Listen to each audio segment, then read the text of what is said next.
ho sa mga usapin sa International Criminal Court, kaugnay pa rin ho sa mga kasong kinakaharap ni dating Pangulong Rodrigo Roa Duterte sa International Tribunal.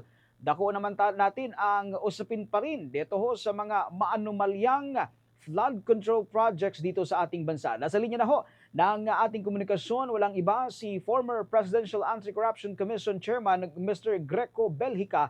Kaugnay pa rin ho dito ho sa usapin na mga ghost project, mga budget insertion, mga palpak na flood control projects dito ho sa iba't ibang panig ng bansa. Magandang umaga po, Ginoong Belhica, and pagbati ho muna sa ating mga manonood at mga tagapakinig. Salamat po, Bombovic, tsaka magandang umaga po sa lahat na nakikinig sa atin. Ginoong Belhica, unang-una ho, no, matanong lamang namin, ano ho ang reaksyon ninyo dito sa biglaang pagpapalit ng liderato sa Senado? Pabor ho ba kayo sa naging reshuffle ng ilang committee chairmanship? Well, unang-una, choice talaga ng Senado yan kung sino ilalagay nila. Pero para sa akin, parang mali ang timing. Dahil bakit mo papalitan yung nag-iimbestiga? Yun nga, nag-iimbestiga. Para bang ang iniimbestigahan, ang ini-expose sa Kongreso, ang balasahan nandito sa Senado. So ngayon, paano tayo mag-iimbestiga? Wala na yung investigador. And he was doing a good job. The Blue Ribbon Committee chairman was doing a good job. We've been talking and I've been advising, of course, na kailangan talaga maitawid sa mastermind or sa Kongreso yung investigasyon dahil ang unang itinuro yung contractor who is least in the totem pole. Utusan po nila yan eh. Pagka hiningan mo ng 10% yan, 10 ibibigay niyan. Pag hiningan mo ng 50% yan, 50 ang ibibigay niyan. Dahil wala naman siya magagawa kundi sumunod dahil wala naman siya kapangyarihan. So nakikisama lang po yan. Ang DPWH, ganoon din po, utusan lang po ng congressman yan. Pagka sinabi ng congressman na itong kontraktor niya, o hindi man lahat, yun ang mananalong kontraktor. Ang nagbibigay ang nasusunod talaga ho dyan, yung congressman. O, hindi na sa lahat, pero yun po ang kalakaran. Dahil yung congressman po, ang siyang nagdadala ng pondo sa distrito, bawal po yan in the first place dahil ang insertions at ang pagdadala ng mga local projects from national government, specifically, like Congress, pinagbawal na po sa pork barrel system ruling yan or yung Belhica ruling ng 2013. Pinagbawal na po sa PDAF ang pakikialam ng national government sa mga local projects at insertions at yung paglalagay ng mga ng Kongreso ng pondo sa kanilang opisina na sila namimili ng proyekto dahil ito daw po ay trabaho ng ehekutibo na walang jurisdiction at authority ang Kongreso. So bawal po yun. Pero pati po yung appointment ng district engineer, pag inayawan po ng congressman yan sa kanyang distrito, hindi mo ma-appoint yun. Kailangan binibigyan ng clearance at inendorso ng congressman yun. So, ando na ho ang collusion at ang problema dahil kung ang appointment ng district engineer ay nakasalalay sa congressman, yun ang amo niyan. So, kaya isang malaking syndicated operation o sindikato na po nangyayari sa mga bidding sa distrito. So, dapat ang advice ko ay ipagtagpo-tagpo ang contractor sa harap ng DPWH at saka ng congressman. Sino ang magtatawid ng storya para mabuo ang storya at ang picture sa Kongreso? And I thought it was Toby Chanco who can best represent that. Dahil si Toby ay isang current congressman, so insider, at ngayon nagsasalita na. So that was my suggestion. Invite Toby here, iharap mo yung mga contractor at DPWH at hayaan mo na salu-salubong ang kanilang mga sasabihin. At nakita natin doon, imbis na magsalungat, nag-agree lahat Walang hindi naman dininay ng DPWH yung mga sinabi ni Toby. Ang nagko-corroborate naman yung kwento ni Toby sa sinasabi ni Diskaya. Lalo na nung pinangalanan niya yung mga congressman at yung mga DPWH officials. So nabuo po ang storya, nagkaroon ng mas malinaw na detalye na alam naman nating lahat, pero mabuti na irinig, na i-record at nakita ng buong sambayanan. So, and then hindi pa tapos yung hearing, nagpalitan na, nagregudo na from Senate President down, pati yung Blue Ribbon Committee Chairman. So, ano ho yun? Mali po yun. In fact, mali ho yun. In fact, dapat ang ginawa ng Kongreso o ng Senado, sinuportahan yung komite dahil it was doing a good job. Mm. Ang sabi ho nitong ni Senate President Vicente Soto, tuloy pa rin ho itong investigasyon ng Senado sa kabila ho ng pagkakaroon nitong independent commission na siyang tututok doon sa mga anomalya o itong mga anomalya sa infra project. Bagamat napalitan na nga ang chairman ng ito hong Senate Blue Ribbon Committee from Senador Rodante Marcoleta to Senator Lacson. Sa tingin mo, Ginoong Belhica, may pagpapatuloy kaya ni Senator Lacson itong mga nasimulang investigasyon ni Senador Marcoleta?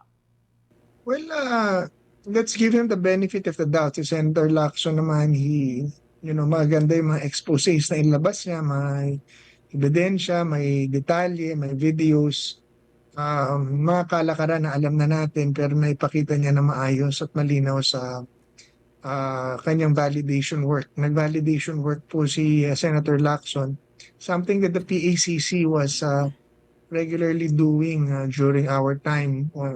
Ginawa na ho namin yan. Maalala nyo yung siyam na congressman na in-expose namin, na binasa ng Pangulong Duterte, tapos 14 na district engineer, yung mga kasabwat nila na pinagsisibak po namin through the President at kinasuhan po lahat yun. It was the same process. However, wala ho kaming authority na maglabas ng mga videos at mga report namin katulad ng Senado.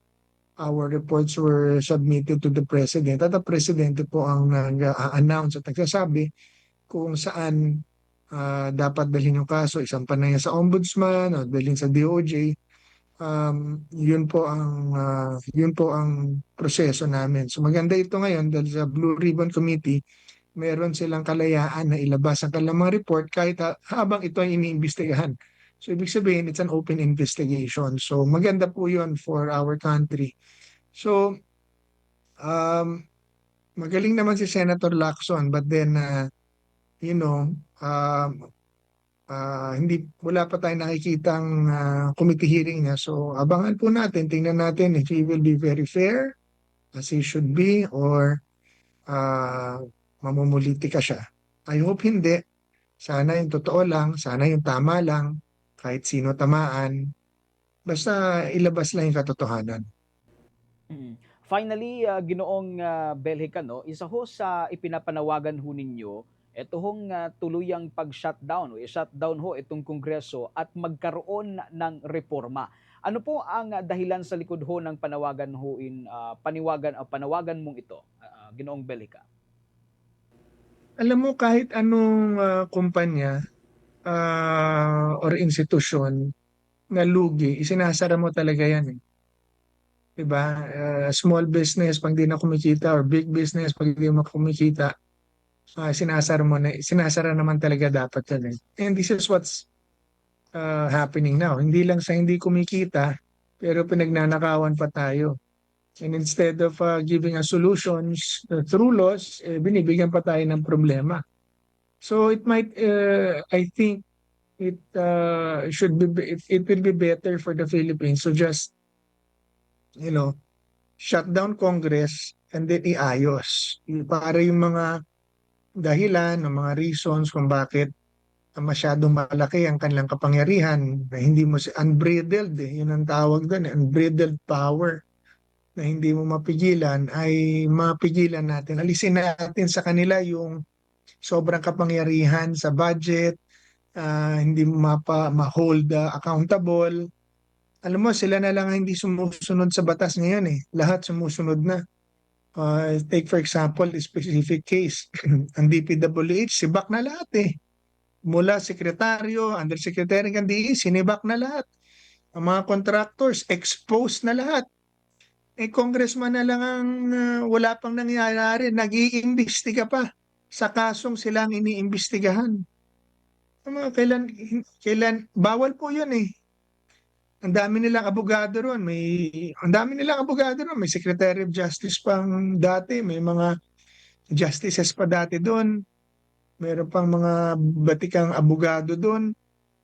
They all know that no one can investigate their own case. Wala akong ganun. In the name of justice and fairness and truth, you cannot investigate your own case. So, yan ang problema natin. So, it might as well na pag-usapan natin to, how to do it. Shut it down and then reform.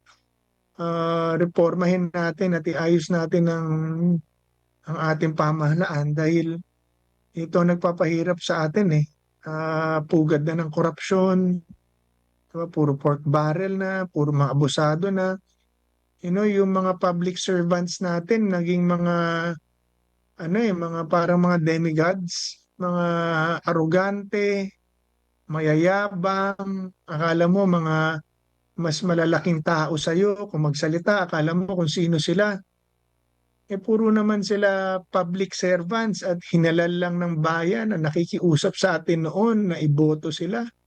Ngayon, pagdating doon, akala mo kung sino silang amo, ang yayaman, ang yayabang, ang abusado. Hindi mo nagpapakulong, di naman sila korte. Ano yun, di ba? Iniimbestigahan ang mga kaso na sila dapat ang imbestigahan. Wala na yan. Wala namang gumagawa ho nun dito sa Pilipinas. Sila lang eh. Ilan lang sila? 300 lang sila.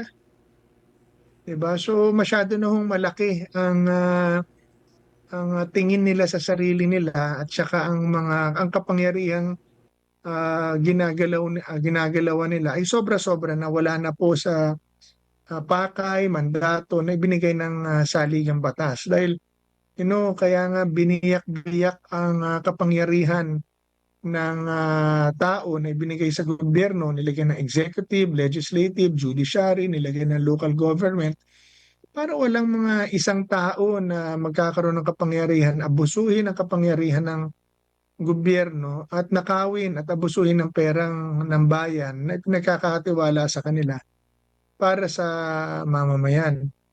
Kongreso natin ngayon, sila lang ang ganyan eh.